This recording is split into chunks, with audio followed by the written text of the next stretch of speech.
আসসালামু আলাইকুম everyone, welcome to Sonia cooking and ব্লগে নতুন আরও একটি রেসিপি দেখার জন্য সবাইকে ওয়েলকাম জানাচ্ছি।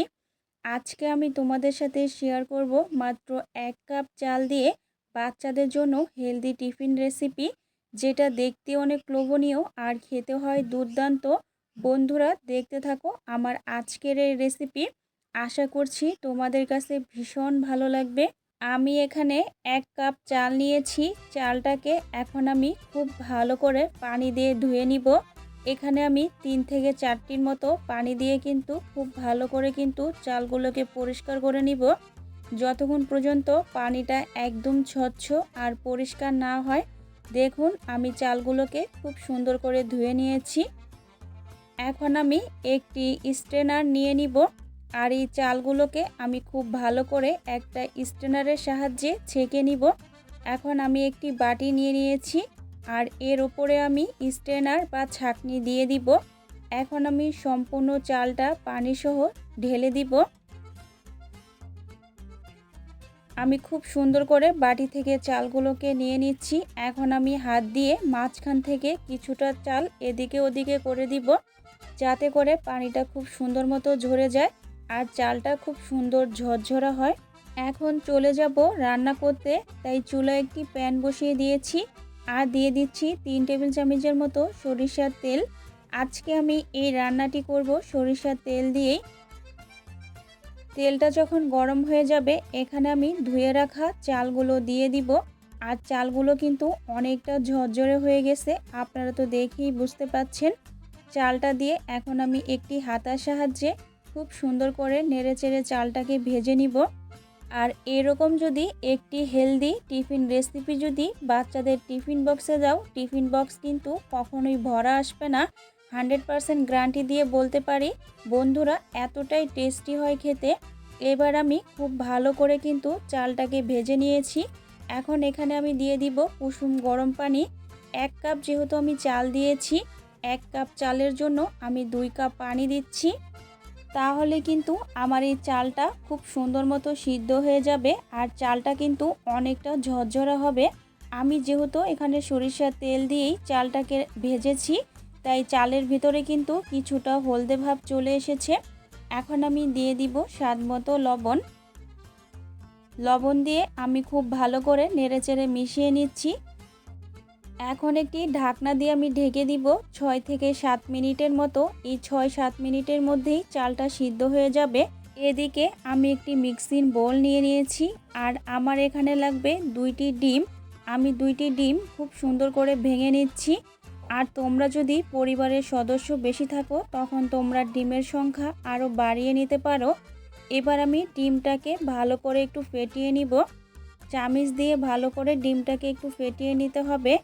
ডিমটা ভালো করে ফেটানো হয়ে গেলে আমি এর ভিতরে অল্প অল্প করে কিছু উপকরণ আমি অ্যাড করে দিব। আর হাতের কাছে যদি একদম অল্প সময় থাকে, এত সুন্দর একটা টিফিন রেসিপি তোমরা বাচ্চাদেরকে সহজেই বানিয়ে দিতে পারো। এখন দিয়ে দিব এখানে 1/4 কাপ পেঁয়াজ কুচি, আর দিয়ে দিচ্ছি 2 টেবিল চামচ পরিমাণ রসুন কুচি, আর 2 টেবিল চামচ পরিমাণ হচ্ছে কাঁচামরিচ আমি কুচি করে নিয়েছি, আর 1 টুকরো আদা আমি কুচি কুচি করে কেটে নিয়েছি। এখন দিয়ে দিব স্বাদ মতো লবণ। সব কিছু আমার অ্যাড করা হয়ে গেছে। এখন আমি চামচের সাহায্যে খুব ভালো করে মিক্সড করে নিব। তবে বন্ধুরা, এই রেসিপিটা শুধু বাচ্চারাই কেন, বড়রাও কিন্তু ভীষণ পছন্দ করবে। শুধু শুধু এক বাটি নিমিষেই কিন্তু উড়ে যাবে এরকম একটা রেসিপি। এটা এতটাই সুস্বাদু হয় খেতে। এখন এখানে আমি দিয়ে দিব 2 টেবিল চামচ পরিমাণ চালের গুঁড়া। চালের গুঁড়াটা কিন্তু অবশ্যই দিবে, তাহলে কিন্তু তোমার টিফিন রেসিপিটি অনেকটা চটপটা আর দুর্দান্ত কিন্তু লাগবে খেতে। আমি সব কিছু মিশিয়ে নিয়েছি। এখন চলে যাব চালের কাছে। চালটা কিন্তু খুব সুন্দর মতো সিদ্ধ হয়ে গেছে। আমি 6-7 মিনিট পরেই কিন্তু ফিরে এসেছি। এখন আমি একটি হাতার সাহায্যে খুব সুন্দর করে কিন্তু নেড়ে নিচ্ছি। আর আমার চালগুলো কিন্তু অনেকটা সুন্দর আর ঝরঝরে কিন্তু হয়েছে। আপনারাও যদি পানির পরিমাণটা ঠিকঠাক দেন, তাহলে আপনাদের চালটাও কিন্তু খুব সুন্দর মতো হবে। এখন আমি তোমাদেরকে একটু কাছ থেকে দেখিয়ে দিচ্ছি কতটা সুন্দর মতো হয়েছে। এখন আমি অন্য একটি প্যানে কিছুটা পরিমাণ তেল দিয়ে দিব। তেলটা যখন গরম হয়ে যাবে এখানে আমি 1/4 কাপ পেঁয়াজ কুচি দিয়ে দিব। এখন পেঁয়াজটা দিয়ে আমি খুব সুন্দর করে একটু ভেজে নিব, আর এই পেঁয়াজটা একটু ব্রাউন কালার করে ভাজবো। তোমরা চাইলে এই ডিমের মিশ্রণটা কিন্তু চালের ভিতরেও দিয়ে দিতে পারো, তবে আজকে আমি তোমাদেরকে একটু ভেজে খুব সুন্দর করে তারপর দেখিয়ে দিব।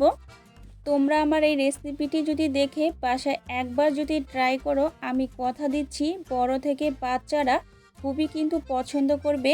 আর এই নাস্তাটি কিন্তু অনেকটা হেলদি আর টেস্টি। হাতে যদি মাত্র 10 মিনিট থাকে, 10 মিনিটের মধ্যেই কিন্তু এই চটপটা টিফিন রেসিপিটি কিন্তু বানিয়ে ফেলতে পারো। এখন দিয়ে দিলাম স্বাদ মতো লবণ। লবণ দিয়ে আমি খুব ভালো করে মিশিয়ে নিচ্ছি। এখন সিদ্ধ করা চালটা আমি দিয়ে দিচ্ছি ডিম ভাজার ভিতরে। তো সব কিছু আমি এখন খুব ভালো করে নেড়েচেড়ে মিশিয়ে নিব। তোমরা যদি এভাবে ডিমের মিশ্রণটা তেলের ভিতরে ভেজে যদি এই রেসিপিটা তৈরি করো, আমি 100% গ্যারান্টি দিয়ে বলতে পারি এই রেসিপিটি তৈরি করার আগেই কিন্তু সব শেষ হয়ে যাবে। আর এই রেসিপিটি তৈরি করতে কিন্তু বেশি কিছু লাগে না, হাতের কাছে 2-1টি উপকরণ দিয়েই কিন্তু যখন তখন বানিয়ে ফেলতে পারো। সকালে অথবা বিকেলে অথবা ডিনারে এই রেসিপিটি কিন্তু তোমরা পরিবেশন করতে পারো। লাস্টে আমি অ্যাড করে দিলাম এখানে 1 টেবিল চামচ পরিমাণ ঘি। ঘিটা কিন্তু তোমরা অবশ্যই দিবে, তাহলে তোমার এই নাস্তাটি কিন্তু অনেকটা সুন্দর হবে। এখন দিয়ে দিচ্ছি 1/2 চিমটি পরিমাণ গোলমরিচের গুঁড়া। গোলমরিচের গুঁড়া দিয়ে আমি খুব ভালো করে কিন্তু নেড়েচেড়ে মিশিয়ে নিচ্ছি। আমার কিন্তু এই টিফিন রেসিপিটি কিন্তু একদমই রেডি। তোমাদেরকে আমি কাছ থেকে একটু দেখিয়ে দিচ্ছি, দেখো কতটা ঝরঝরে আর পারফেক্ট মতো হয়েছে। যে কোনো জিনিস দেখতে যদি সুন্দর হয়, খেতেও কিন্তু বেশ মজার হয়। এবার ভালো করে আমি খুব সুন্দর করে কিন্তু রান্না করে নিয়েছি। দেখতে অনেকটা ফ্রাইড রাইসের মতো লাগে বন্ধুরা, খেতে কিন্তু অসাধারণ হয়। বাচ্চারা ফ্রাইড রাইস ভেবে খেয়ে নিবে। এই দেখো কতটা লোভনীয় লাগছে দেখতে।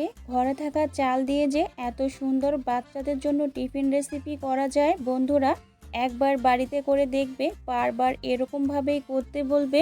তো বন্ধুরা, কেমন লাগলো আমার আজকের এই বাচ্চাদের হেলদি টিফিন রেসিপিটি? ছোট্ট একটি মিষ্টি কমেন্ট করে জানিও। আজকের মতো আমি এখানেই বিদায় নিচ্ছি। দেখা হবে নেক্সট কোনো রেসিপিতে। আর আমার চ্যানেলে নতুন হলে চ্যানেলটি সাবস্ক্রাইব করে দিবে।